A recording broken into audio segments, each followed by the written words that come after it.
네, 고성급 칼럼입니다. 정치는 정년이 없다. 윤석열 정치에 대한 국민적 기대에 윤석열은 답하라. 전환길 뉴스의 전환길 대표가 이런 글을 올렸어요.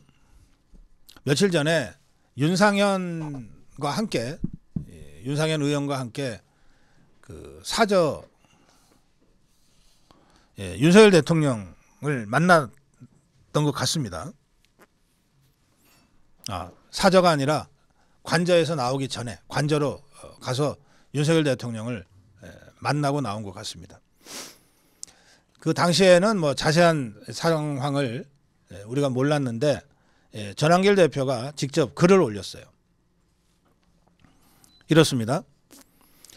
어제 저는 한남동 대통령 관저를 다녀왔습니다. 며칠 전의 글입니다. 며칠 전의 글. 윤석열 대통령님께서 이사를 앞두시고 감사와 위로의 뜻을 전하고자 저를 불러주신 자리였습니다. 복잡한 생각이 몰려왔습니다. 눈물이 왈칵 쏟아질 뻔했지만 대통령께서는 한치의 흔들림 없는 단단한 표정으로 저를 맞이하셨습니다. 저는 이를 악물고 눈물을 삼켰습니다. 52일 만에 구치소를 나오시던 그날이 떠올랐습니다. 애써 눈물을 참으면서 국민 앞에 허리 숙여 인사하던 그 모습. 청년 세대와 국민 여러분들께 감사하다는 담담한 메시지를 전하시던 장면이 겹쳐졌습니다. 이번에도 대통령께서는 시종일관 이렇게 말씀하셨습니다. 나야 감옥 가도 죽어도 상관없지만 우리 국민들 어떡하냐? 청년 세대들 어떡하냐? 지난 겨울 석 달 넘게 연이은 수천만 명의 2030 청년들과 국민들께서 광화문, 여의도, 전국 곳곳에서 탄핵 반대, 자유민주주의 수호를 외치며 차가운 아스팔트 위에 섰는데 그분들께 너무 미안해서 잠이 오질 않는다. 말씀을 채 잊지 못하는 대통령의 모습에서 이분의 마음은 온통 국민과 국가뿐이구나 하는 깊은 울림이 왔습니다.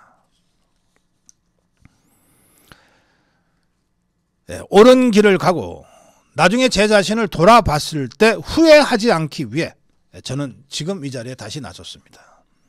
대통령을 끝내 지켜드리지 못한 미안함과 함께 다가올 대선에서는 반드시 승리하여 우리 2030 세대들이 외쳤던 자유민주주의 수호, 법치, 공정, 상식이 되살아나는 대한민국을 보여드리고 싶습니다.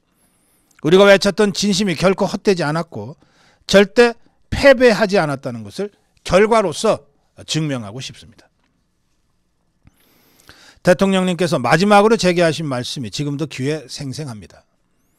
전환길 선생, 당장 눈앞의 파도를 보지 말고 파도를 일으키는 바람을 볼 수 있는 사람이 되길 바랍니다. 감사합니다. 네, 전환길 국민 여러분께 이 글을 올립니다. 이게 4월 10날 지난주에 전환길 대표가 올렸던 글입니다. 오늘 자유일보에는 강병호 교수의 칼럼이 실렸는데 자유일보의 제목을 이렇게 칼럼 제목을 이렇게 뽑았어요.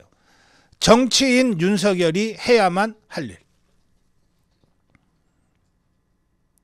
그렇습니다. 윤석열 대통령은 정치인입니다. 언제부터냐? 정치권에 들어올 때부터입니다.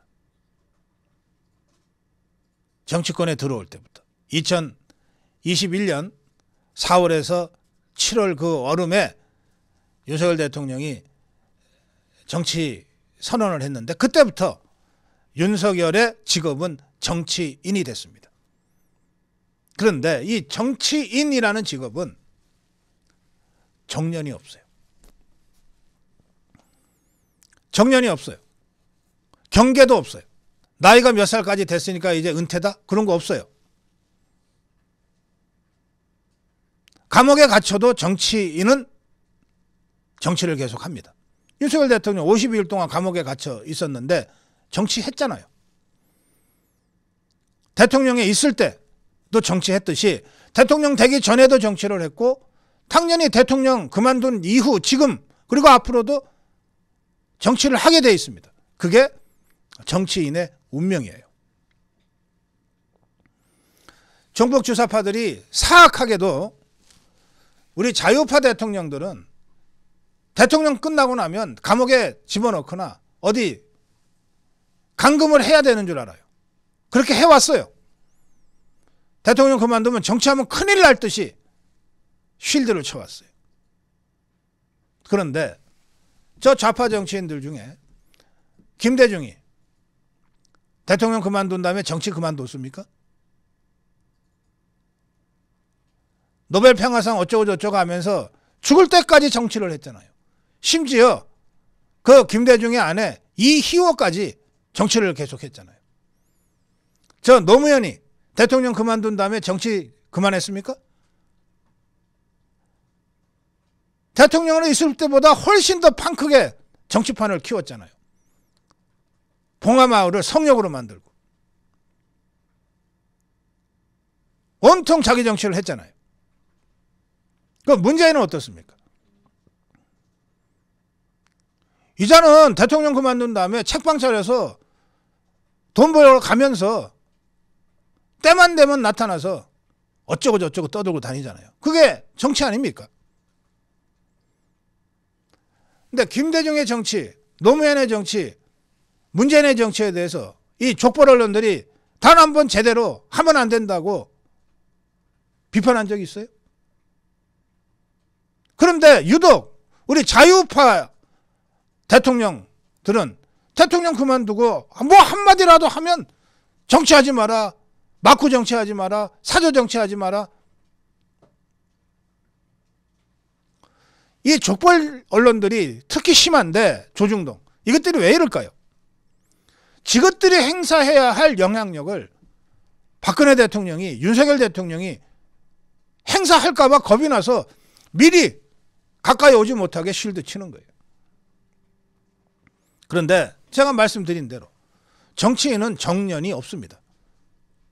대통령 그만둔다고 정치인 윤석열의 정치가 끝나는 게 아닙니다.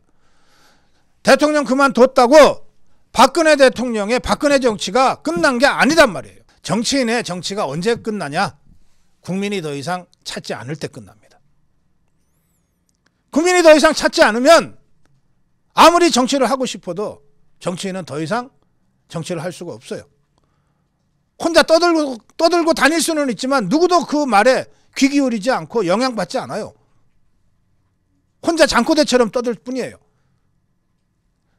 정치인의 정치는 국민만이 끝낼 수 있어요. 그런데 국민이 박근혜 대통령의 말에 귀를 기울이는 동안은, 윤석열 대통령의 말에 영향을 받는 동안은 박근혜의 정치, 윤석열의 정치는 끝나지 않아요. 어떤 누가 감히 국민이 원하는 윤석열의 정치를 인위적으로 끝낼 수 있습니까? 정치인은 정년이 없습니다. 이 강병호 교수는 윤석열 대통령한테 이렇게 요구했습니다. 탄핵 정국에서 많은 사람이 목숨을 던졌고 많은 사람들이 지금 구속 기소돼 있다. 그러므로 정치인 윤석열은 이 수많은 희생이 발생한 탄핵 정국과 그것의 출발인 비상계엄, 1.23 비상계엄에 대해서 왜 비상계엄을 해야 했는지 더 상세하게 밝혀야 한다. 그래야 그것이 희생자들에 대한 최소한의 정치인 윤석열로서의 도리다. 이렇게 주문했습니다. 저는 윤석열 정치가 더 당당하고 더 담대하며 더 직접적으로 이루어져야 된다고 생각합니다. 족벌 언론들이 어떻게든 윤석열의 출연을, 정치적 출연을 막으려고 온갖 짓을 다 하고 있지만, 그러나 정치인 윤석열, 국민이 부르는 한 정치인 윤석열의 정치는 끝나지 않습니다. 그게 정치인 윤석열의 운명이에요.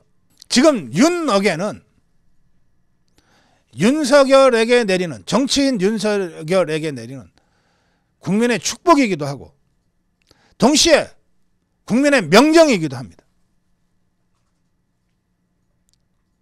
국민이 명령하면 어느 정치인든 받들어야죠. 정치인 윤석열은 윤어게인을 외치는 우리 국민의 요구를 받들어야 한다는 거예요. 물론 지금 처해 있는 처지와 환경에 맞게 받들어야죠. 제가 이리저리 확인한 바로는 윤석열 대통령도 혹여나 당신의 언행이 자유파 국민들, 윤어게인을 외치는 자유파 국민들뿐 아니라 국민의힘의 경선, 또 앞으로 구축될 강력한 자유파 빅텐트에 조금이라도 부담을 주거나 누가 될까봐 극도로 조심하고 있는 것 같아요. 그런데 나는 그럴 필요 없다고 생각합니다. 국민이 윤석열 정치를 기대하고 요구하고 있다면 윤석열 대통령 운명이다 받아들이고 더 당당하고 더 담대하게 그리고 더 구체적이고 적극적으로 윤석열 정치를 행동하라. 이게 국민의 명령이다. 고성국 칼럼이었습니다. 전하는 말씀 듣고 강펀치 강영석 변호사 다시 오겠습니다.